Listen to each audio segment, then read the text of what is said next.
إن الحمد لله نستعينه ونستغفره ونؤمن به ونتوكل عليه ونعوذ به من شرور أنفسنا ومن سيئات أعمالنا من يهديه الله فلا مضل له ومن يضلل فلا هادي له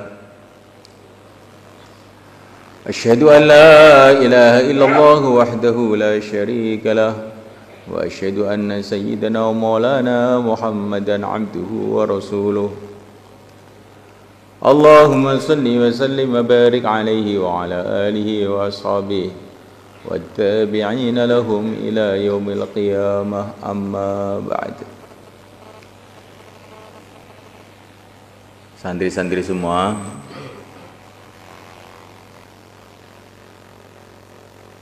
semua duduk dulu.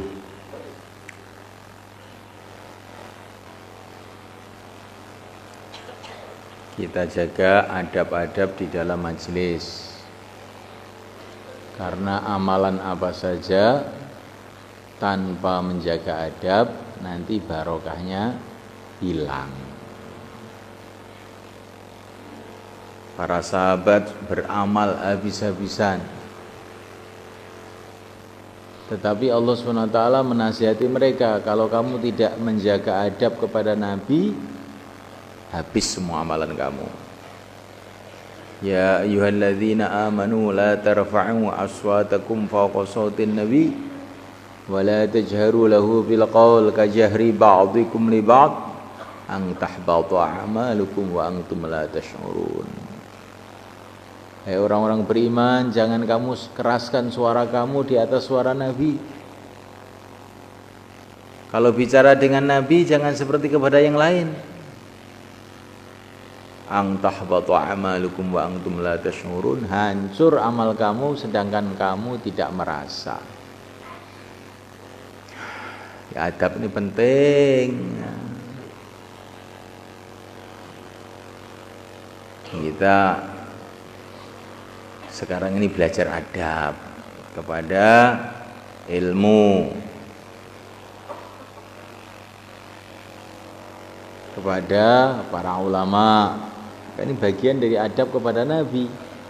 Karena ilmu yang kita pelajari ini ilmu dari Nabi.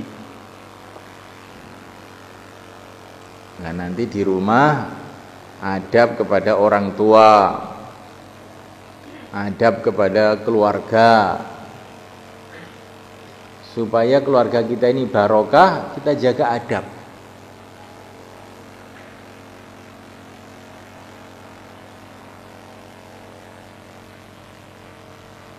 Jangan sampai kita berbuat sesuatu yang tidak memuliakan kepada orang tua kita. Ulama-ulama dulu itu kalau di rumah itu ada makanan yang sudah dilihat oleh ayahnya atau ibunya, nggak berani makan. Kenapa? Karena khawatir ayahnya, ibunya itu ingin makan makanan itu. Kalau dimakan nanti bisa tidak mengenakkan kepada ayahnya dan ibunya.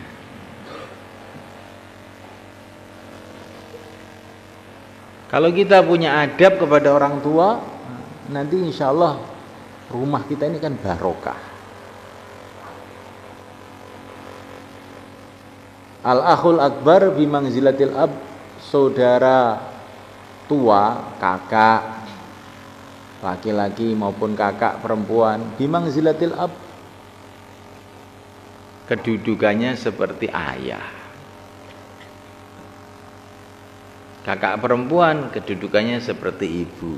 Maka kita harus jaga adab kepada mereka supaya keluarga kita ini barokah. Insyaallah. Begitu juga menjaga adab kepada adik-adik kita.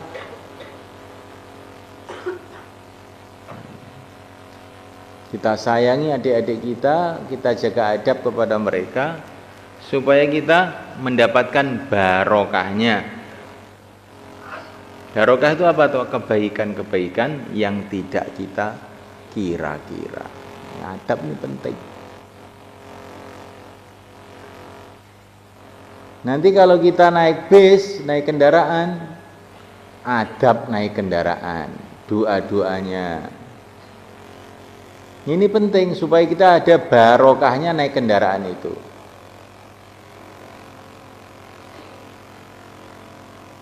Banyak orang dapat hidayah karena naik kendaraan. Di situ ada orang-orang soleh, akhirnya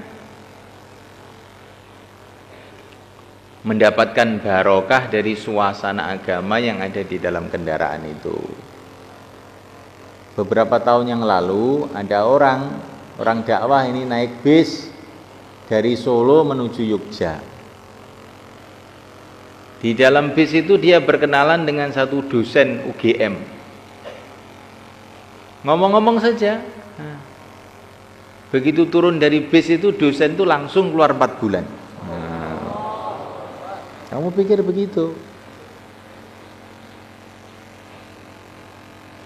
Maka adab-adab dalam kendaraan kita jaga, doa-doanya.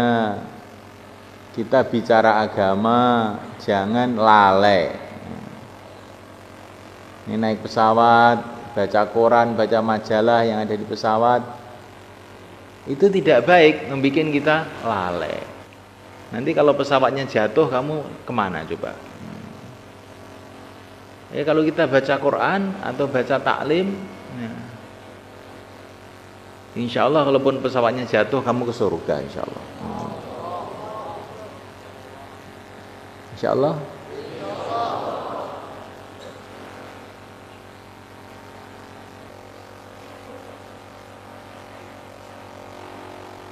Doa-doa kendaraan itu dihafalkan betul, ya, dan dibaca.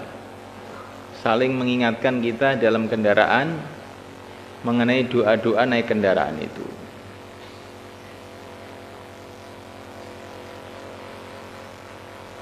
Subhanalladzi sakhkhara lana hadza wa ma kunna lahu muqrinin wa inna ila rabbina lamunqalibun. Ayatnya bagaimana? Bismillahirrahmanirrahim mursaha. Terus inna rabbi laghafurur rahim.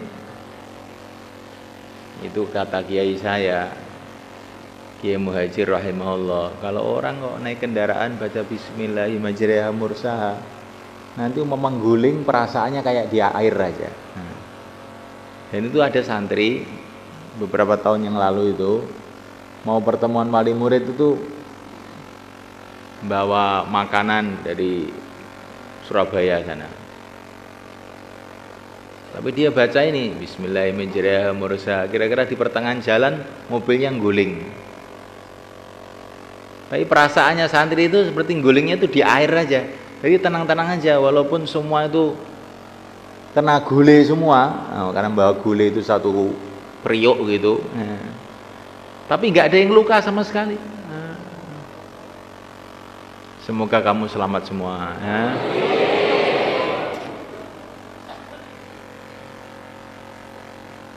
Di doa-doa itu dibaca ayat kursi,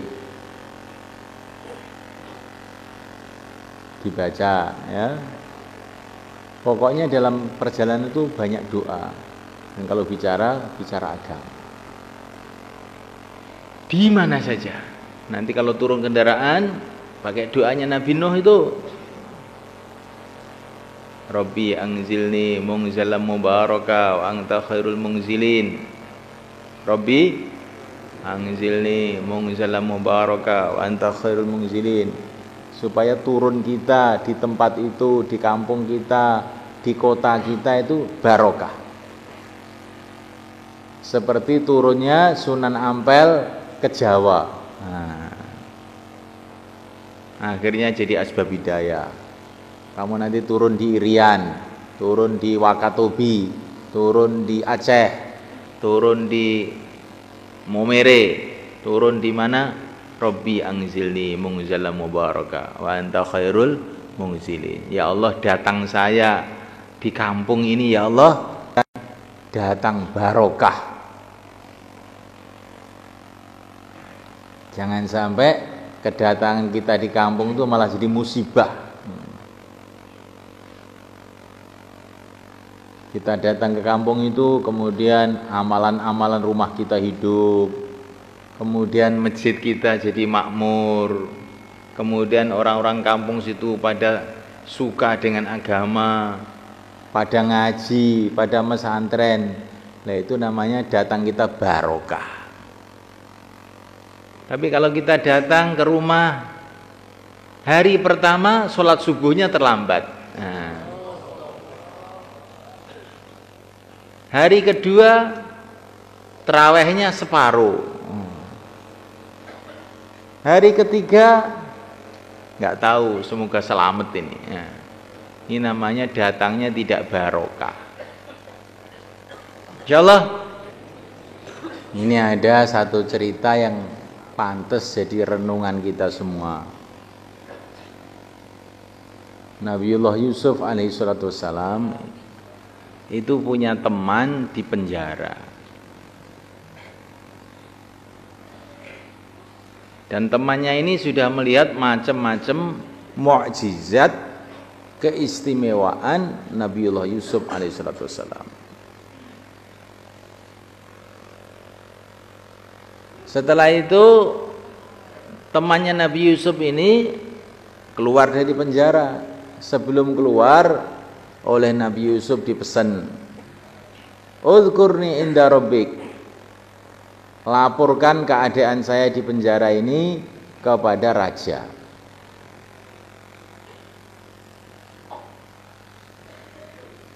Tapi temannya Nabi Yusuf ini setelah keluar, terus dia kerja di kerajaan, di istana Mesir, ternyata lupa dengan pesannya Nabi Yusuf alaihissalam ini. Dan lupanya ini bukan sehari dua hari, lupanya itu sampai 7 tahun.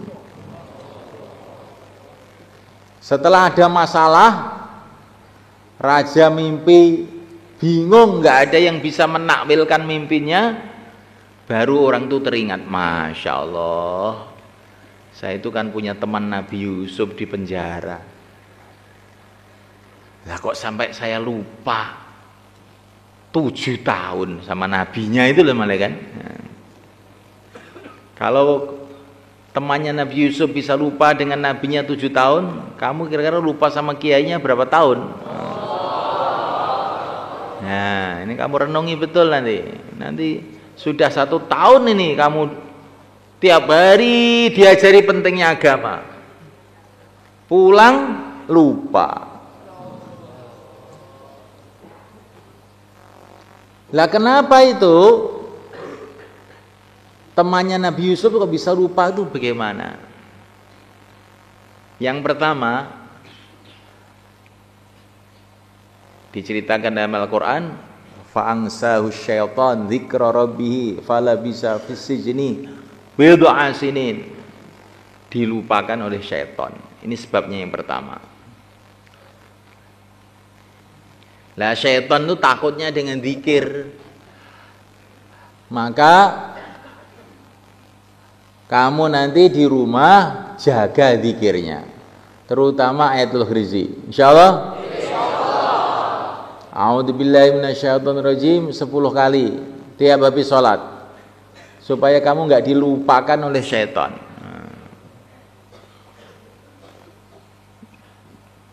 Kemudian yang kedua,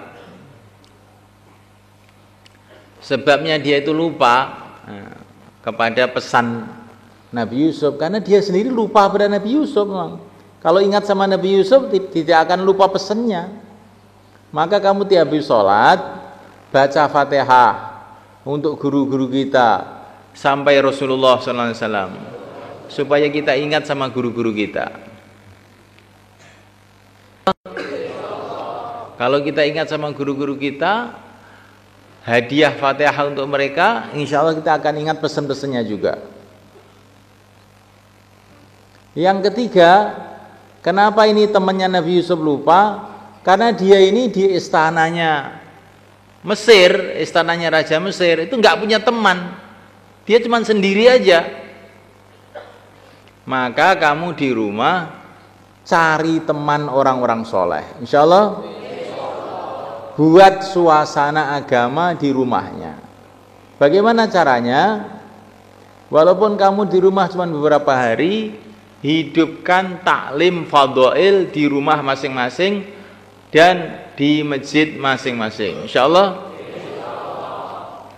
Kemudian hidupkan taklim masail. Kamu kumpulkan orang-orang di masjid, ini bagi santri-santri putra, atau kumpulkan adik-adiknya di rumah.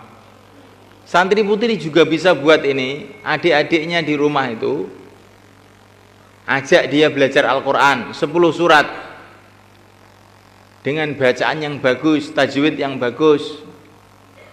Kalau bisa anak-anaknya tetangga di situ kita bawa, bacakan taklim fadhail dulu beberapa menit, kemudian belajar 10 surat, baca tasyahud, donga iftitah, donga kunut, sehingga kamu mungkin 20 hari cuma di rumah sudah punya tinggalan beberapa orang baca 10 surat, doa kunut, doa iftitah dengan baik, insya Allah. Dulu para sahabat ada yang jumpa kepada Nabi itu hanya beberapa hari, bahkan hanya beberapa jam. Tetapi apa yang mereka dapat dari Nabi itu merasuk dalam hati mereka sehingga menjadi wali-wali Allah setelah itu. Ya tentu ini perjumpaan dengan Nabi memang luar biasa. Tetapi kita ini bukan Nabi, bukan Rasul, bukan apa-apa. Kita ini walaupun begini, kita ini juga ada hubungan dengan Rasulullah SAW.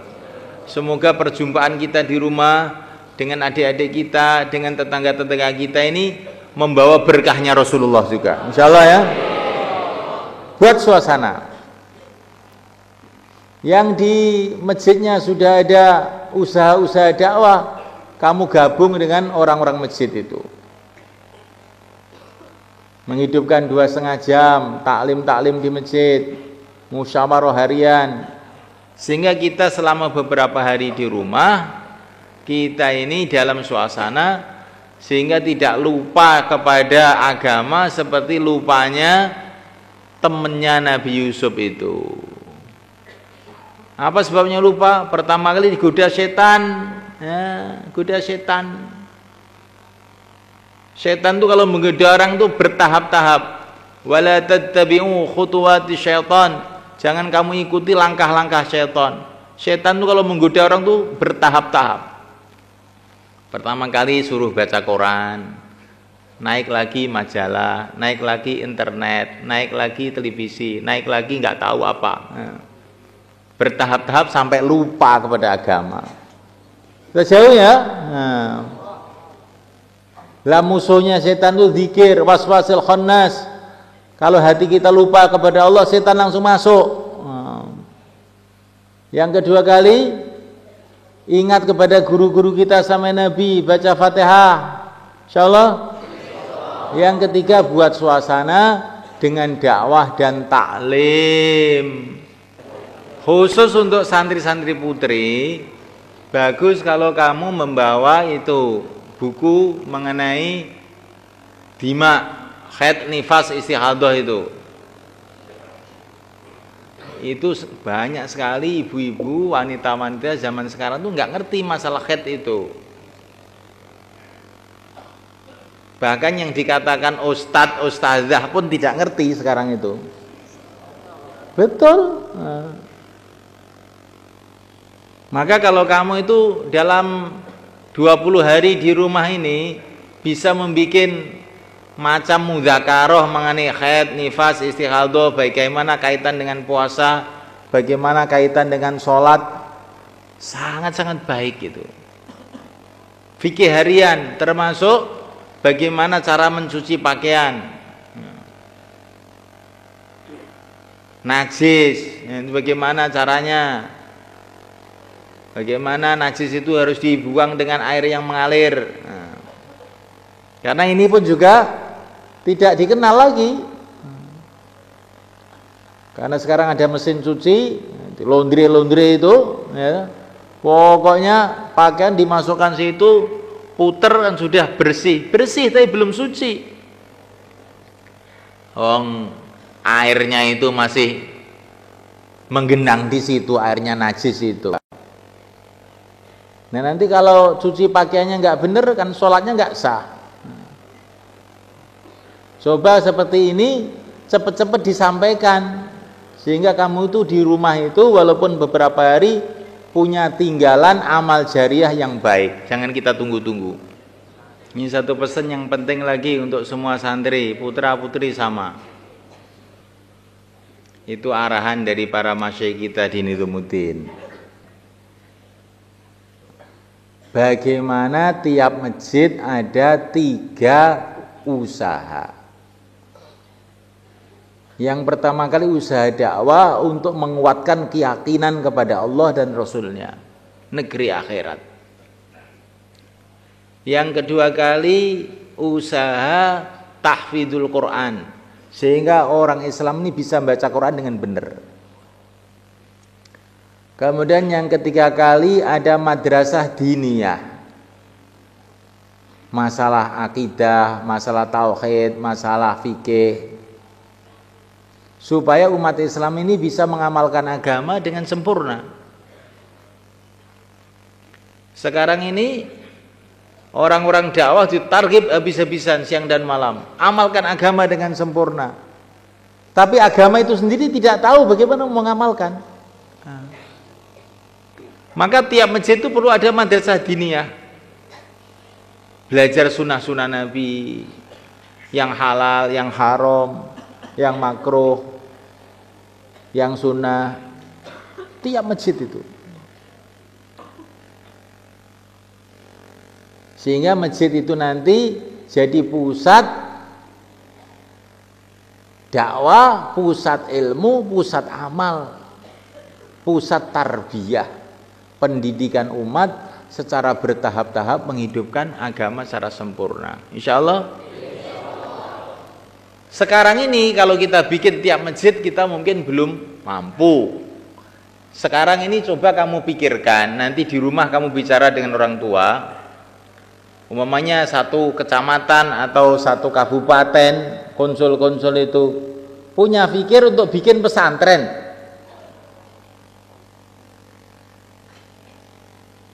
Untuk supaya kita ini bisa mengamalkan agama dan umat ini bisa mengamalkan agama dengan sempurna.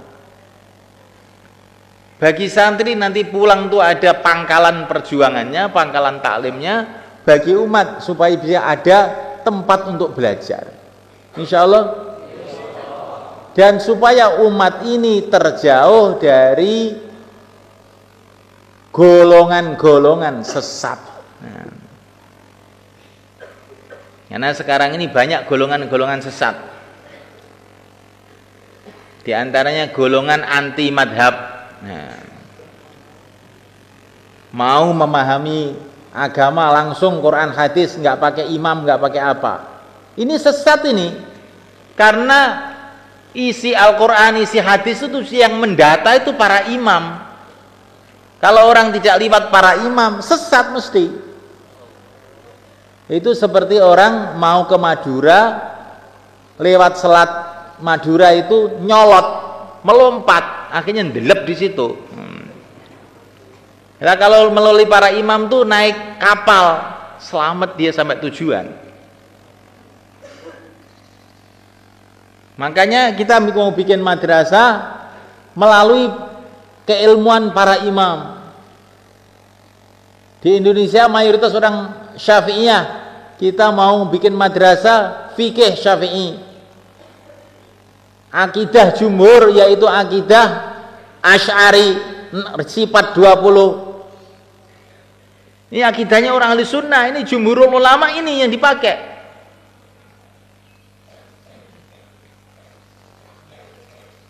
Dan pakai tazkiyatun nufus, pembersihan hati, yang telah diajarkan para imam-imam, Al-Imam Al-Ghazali, Al-Imam Al-Junaid Al-Baghdadi dan lain-lainnya. Sehingga umat ini tidak tertarik, tidak disesatkan oleh orang-orang yang tidak bertanggung jawab itu. Orang-orang yang tidak pakai imam-imam itu adalah orang yang mau jadi dokter tapi tidak melalui kuliah kedokteran, ngarang sendiri, obatnya diramu sendiri, akhirnya obat tikus untuk diminumkan pada manusia, akhirnya perutnya pada jebol. Insya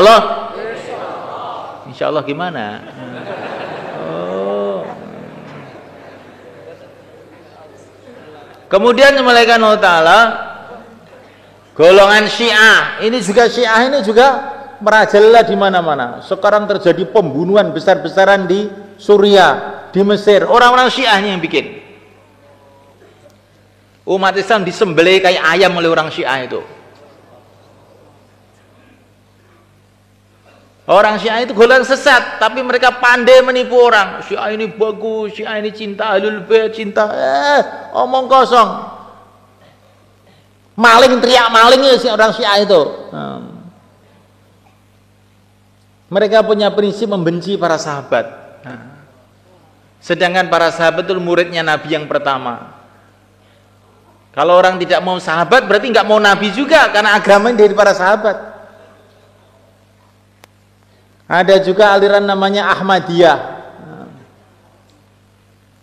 Ahmadiyah ini punya Nabi sendiri, pusatnya di India sama Pakistan juga ini, di Lahore sana, di kampung namanya Rabwah di Lahore sana di Pakistan. Itu katanya Nabi Isa dulu di sana. Oh, Nabi Isa sampai di Pakistan tuh kelantrak rono. Nabi Isa siapa itu? Wa awainahu ila rabbatin dzati qararin wa ma'in. Nah, Nabi Isa dulu ada di Rabbah, maka satu kampung dikasih nama Rabbah, padahal namanya bukan Rabbah. Nah, katanya ini dalam Quran ada. Dalam Quran memang ada, tapi bukan itu. Itu punya Nabi sendiri, namanya Mirza Ghulam Ahmad. Ini juga di mana-mana banyak orang disesatkan ini. Saya pernah keluar di Sulawesi, itu ada itu keluarga Karkon itu jadi Ahmadiyah ini. Di Madiun itu juga ada. Maka supaya umat ini tidak terkena penyakit-penyakit golongan-golongan sesat ini harus ada madrasah. Madrasah yang kuat, bukan madrasah ala cantol gitu aja, tidak. Madrasah yang jelas akidahnya. Terus ada lagi gerakan jil. Gerakan jil itu apa? Gerakan apa aja ragu. Pokoknya dengan agama ragu, dengan Tuhan ragu, dengan Nabi ragu, dengan Quran ragu. Gerakannya orang ragu, orang bingung. Dan itu yang paling banyak penyebarannya lewat internet. Maka hati-hati dengan internet itu. Pemikiran-pemikiran jil banyak masuk dalam internet itu. Semua orang itu dibikin ragu.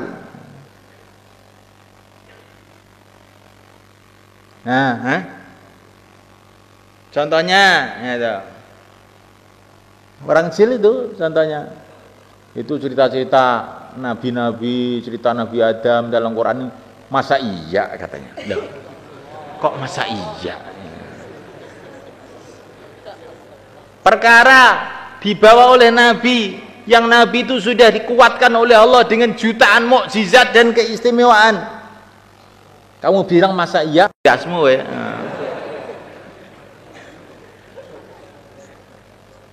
Wong manusia ini semua itu hamba Allah.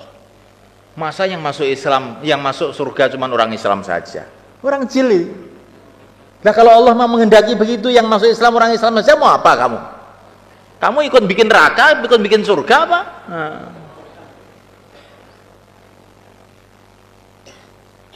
Ini orang jil ini juga setannya manusia. Ya. Setan dasireng orang jil ini. Ya.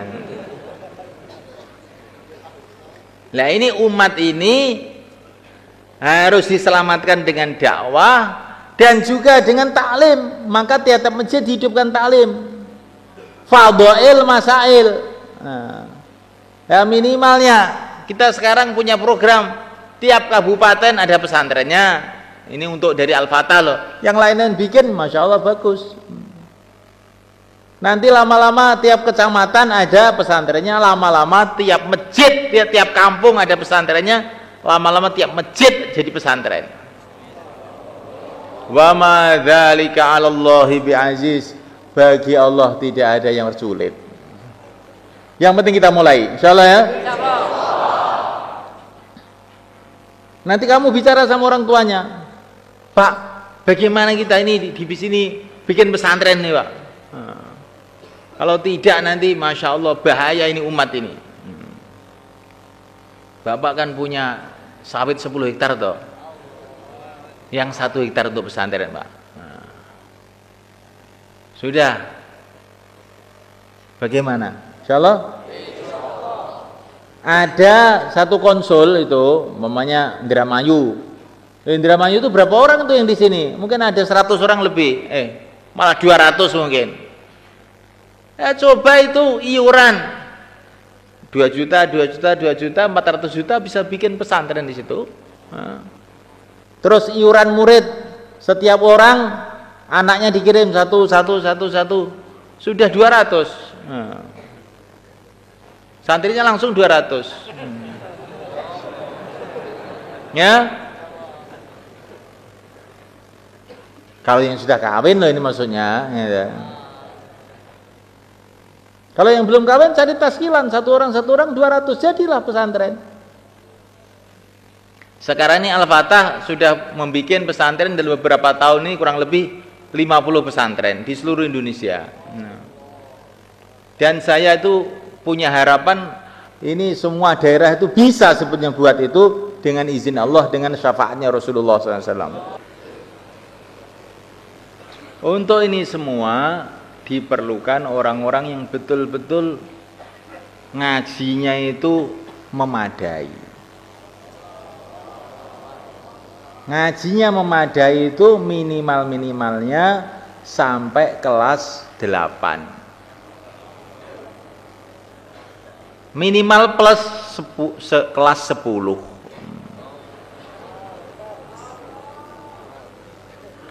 Maka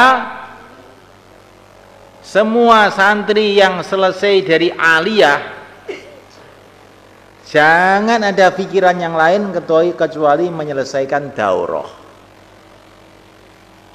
Kalau kamu selesai aliyah terus tidak meneruskan, menunjukkan kamu itu tidak ikhlas.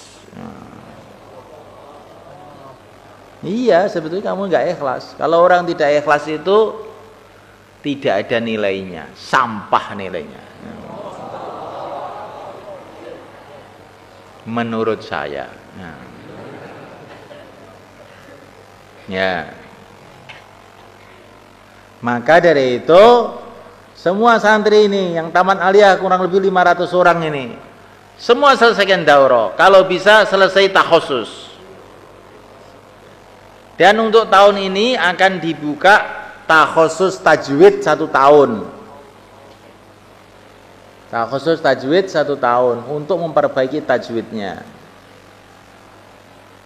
Karena ini banyak yang Qur'annya itu sebetulnya sudah selesai, bahkan sudah kubro, tapi tajwidnya belum bagus betul. Sehingga ada program takhusus tajwid untuk tahun ini 1 tahun. Jadi selesai daurah, kalau bisa kamu masuk takhusus fikih 2 tahun. Atau takhusus qiraah 2 tahun. Kalau nggak bisa takhusus tajwid 1 tahun. Tajwid ini masya Allah itu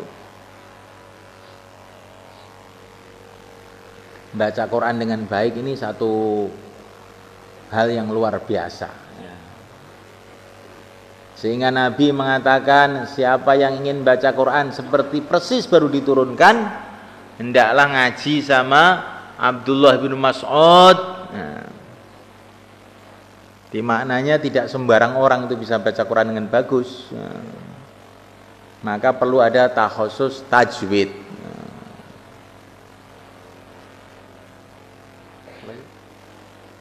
Yang terakhir, Ini terakhir sekarang ya. Begitu kamu datang rumah, pesen tiket. Balik ke sini tanggal 14 Syawal. Tanggal 15 pertemuan wali murid, usahakan orang tua kamu bisa datang sini.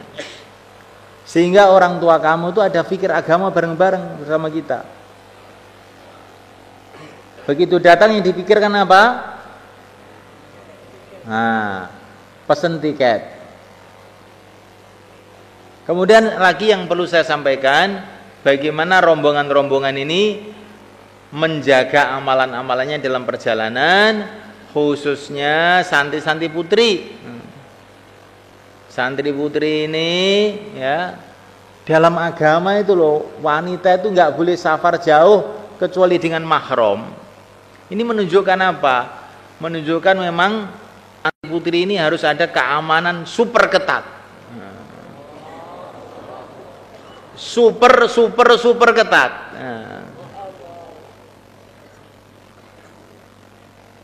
Sayyidah Maryam radhiyallahu taala anha dititipkan kepada Nabiullah Zakaria. Oleh Nabiullah Zakaria ditaruh dalam satu kamar. Kamarnya kuncinya double 7. Pintunya itu double 7 dikunci semua, dan kuncinya yang membawa langsung Nabi Zakaria sendiri. Enggak diserahkan pengurus. Khawatirnya pengurusnya enggak beres juga. Jadi Nabi Zakaria ini ngurus santri putri ini langsung sendiri. Kuncinya pegang sendiri. Padahal Nabi Zakaria kan sudah repot kan sebetulnya, seorang nabi, seorang rasul. Kuncinya pintunya pegang sendiri. Ini gambaran pentingnya menjaga santri putri super 7 kali, super ketat. Insyaallah. Padahal ini Siti Maryam lahirnya saja sudah luar biasa, dari keluarga yang luar biasa. Itu pun keamanannya luar biasa.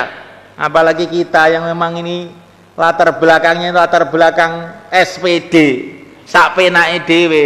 Ini kalau enggak super ketat, bahaya besar. Semoga Allah selamatkan kita. Nah, nasihat sudah cukup sekarang. Sekarang kita serahkan diri kita, santri-santri kita kepada Allah Subhanahu wa taala. Hanya Allah yang bisa menjaga mereka semua.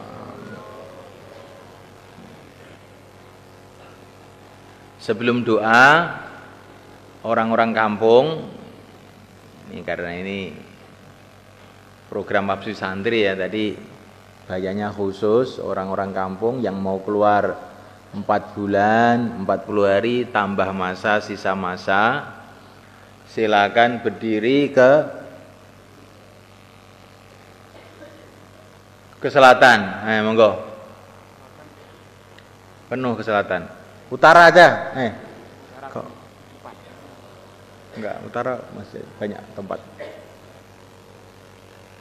Orang-orang kampung yang mau keluar 4 bulan, 40 hari, Oh, selatan, Pak, selatan. Monggo, selatan. Nanti setelah di sana ikut doa. 4 bulan, 40 hari, tambah masa, sisa masa. Termasuk jamaah setahun yang sisa masa. Semua ke selatan, monggo. Jadi ini santri ya, kamu harus tahu, tiap subuh tuh ada bayan di sini.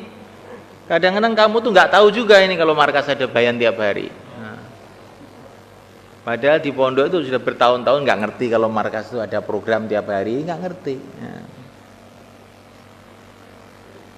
Subuh itu ada bayan subuh, nanti jam 9 ada pemberangkatan jamaah, sore habis ngasar ada mudzakarah makomi, maghrib ada bayan maghrib, Habis isya ada taklim akhir. Tiap hari begitu itu. Ngerti kamu? Oh, baru ngerti ini Pak saya. Nah, iya. Jadi walaupun dekat, kalau channelnya itu nggak nyambung ya nggak ngerti. Nah.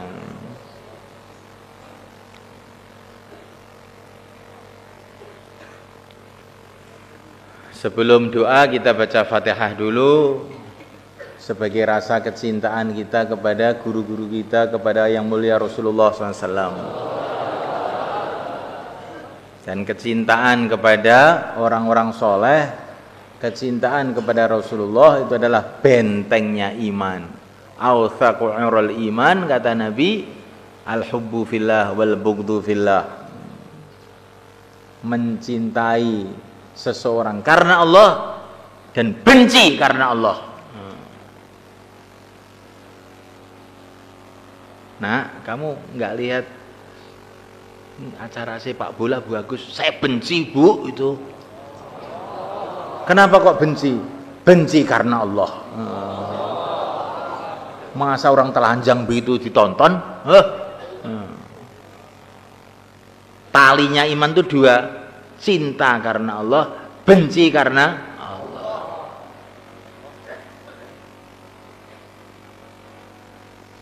Insyaallah.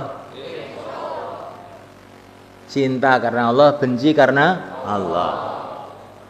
Cinta karena Allah itu nggak cukup, harus cinta karena Allah, benci karena Allah. Membenci orang-orang yang tidak benar, mencintai orang-orang yang benar. Ila hadrati sayyidina maulana wa habibina wa syafi'ina wa qurrati ayunina sayyidina Muhammad ibn Abdullah an-nabil ummi al-hashimi al-qurashi sallallahu wasallam wa baraka alaihi wa ala alihi wa ashabihi ajma'in. Al-Fatihah. A'udzu billahi minasy syaithanir rajim. Bismillahirrahmanirrahim.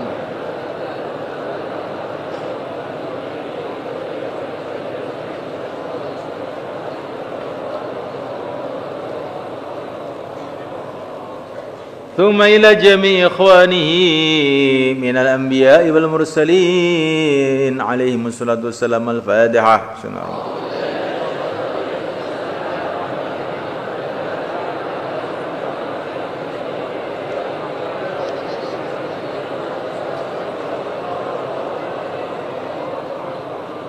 ثم إلى جميع آل بيتهم وأصحابهم وذرياتهم رضي الله تعالى عنهم. الفاتحة.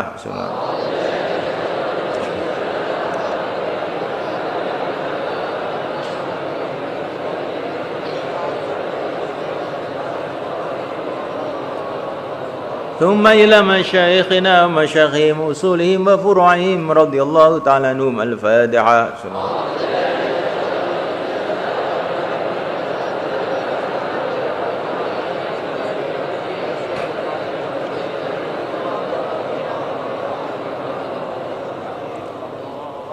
ثم إلى روح سيدي شيخ بهاء الدين النقشبندي وحسن سيدي شيخ عبد القادر الجيلاني وأبي الحسن علي الشاذلي وجميع أقطاب الأولياء رضي الله تعالى عنهم. الفاتحة.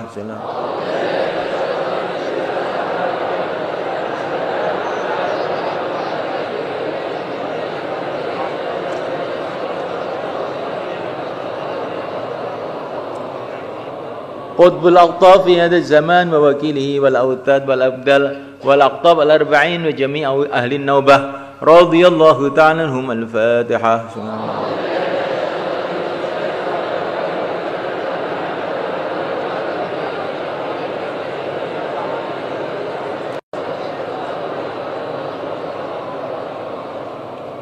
ثم إلى أرواح سنن Wali Songo radhiyallahu ta'ala anhum. Al-Fatihah.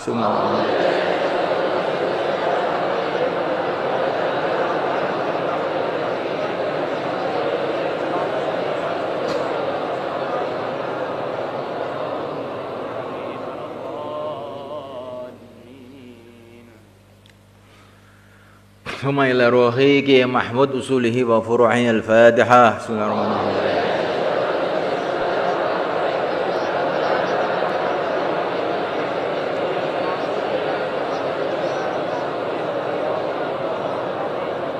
آبائنا أمهاتنا جميع المسلمين. الفاتحة.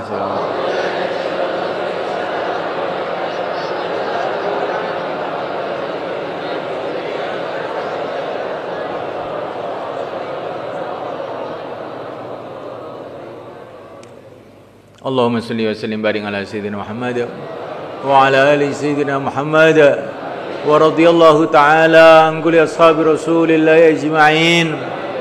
الحمد لله رب العالمين. الحمد لله رب العالمين. Ya Allah, ampunilah kami ya Allah. Ya Allah, ampunilah kami ya Allah. Seluruh dosa-dosa kami ya Allah, yang kami sengaja, yang tidak kami sengaja, yang zahir maupun yang batin, yang berhubungan dengan Engkau langsung maupun yang berhubungan dengan hamba-hamba-Mu ya Allah. Ya Allah, ampunilah dosa-dosa kami ya Allah. Bersihkan hati kami ya Allah dari kotoran dosa-dosa kami ya Allah, sehingga kami menghadap kepada Engkau ya Allah, bersih dari segala dosa ya Allah. Ya Allah, berikanlah hidayah kepada kami, keluarga kami, ahli kampung kami, teman-teman kami, saudara-saudara kami, umat seluruh alam ya Allah, yang Kau kehendaki ya Allah. Satukan hati umat Islam ya Allah. Satukan hati umat Islam ya Allah, untuk berjalan menuju ridha-Mu ya Allah, mengikuti sunnah Nabi-Mu ya Allah, mengikuti sunnah Nabi-Mu ya Allah, mengikuti sunnah Nabi-Mu ya Allah, mengikuti sunnahnya para sahabat ya Allah, sunnahnya orang-orang Kau ridhai ya Allah. Ya Allah, ya Allah, berikan kepada kami ya Allah iman yang sempurna, yakin yang mantap, akhlak dan budi pekerti yang mulia, rizki yang halal yang barakah, keturunan-keturunan yang soleh, teman-teman yang baik ya Allah, bekerja sama menghidupkan agama-Mu, mengamalkan agama-Mu, memakmurkan masjid-masjid-Mu, menghidupkan sunnah Nabi-Mu, menyebarkan agama-Mu di seluruh alam. Ya Allah, aku titipkan kepada Engkau imanku ya Allah, diriku ya Allah, santri-santriku ya Allah, duniaku ya Allah, akhiratku ya Allah, aku titipkan semuanya ya Allah kepada Engkau ya Allah. Jagalah semuanya ya Allah, berkatilah semuanya ya Allah, berkatilah semuanya ya Allah, jagalah semuanya ya Allah, lindungi semuanya ya Allah, jagalah semuanya ya Allah, lindungi semuanya ya Allah, jagalah hati kami ya Allah, iman kami ya Allah, Islam kami ya Allah, amalan kami ya Allah, fikir kami ya Allah, langkah-langkah kami ya Allah. Bimbinglah semuanya ya Allah menuju ridha-Mu ya Allah. Hidupkan kami dalam iman, matikanlah kami dalam iman. Hidupkanlah kami dalam ridha-Mu, matikanlah kami dalam ridha-Mu. Hidupkan kami dalam ridha-Mu, matikan kami dalam ridha-Mu. Kumpulkan kami semua ya Allah dengan orang-orang yang Kau ridhai di surga-Mu ya Rabbal Alamin. Rabbana atina fid dunya hasanah wa fil akhirati hasanah wa qina adzabannar. Wa sallallahu alaihi wasallam wa baraka ala sayyidina Maulana Muhammad wa ala alihi wa sahbihi ajma'in. Alhamdulillahirabbil alamin. Al-Fatihah. Kemudian bagi santri-santri yang tidak pulang, nanti secepatnya mendaftarkan dirinya masing-masing sehingga bisa diprogram di kompleknya masing-masing. Sebagaimana yang sudah saya sampaikan, nanti tanggal 20 sampai 26 ada sanlat, itu termasuk tugasnya santri-santri yang enggak pulang. Dan santri yang pulang, saya nasihatkan langsung pulang ke rumahnya masing-masing, jangan mampir di tempat-tempat lain, sehingga amalan kita tidak terkontrol. Insya Allah ya. Kita kalau berangkat ke pondok lurus berangkat, kalau pulang ya lurus pulang, kalau keluar ya keluar, kalau makomi ya makomi. Biasakan seperti itu. Nabi kalau berjalan tidak pernah noleh ke kanan, tidak pernah noleh ke kiri. Itu sifatnya Rasulullah. Lurus. Nah, kita juga begitu. Belajar lurus, tidak noleh kanan, noleh kiri. Insyaallah. Kurang lebihnya minta maaf semuanya. Semoga Allah SWT mempertemukan kita lagi dalam majelis-majelis kebaikan sampai di surga Allah insyaallah. Ya, sekarang boleh langsung ke tempatnya masing-masing. Ya, subhanallah.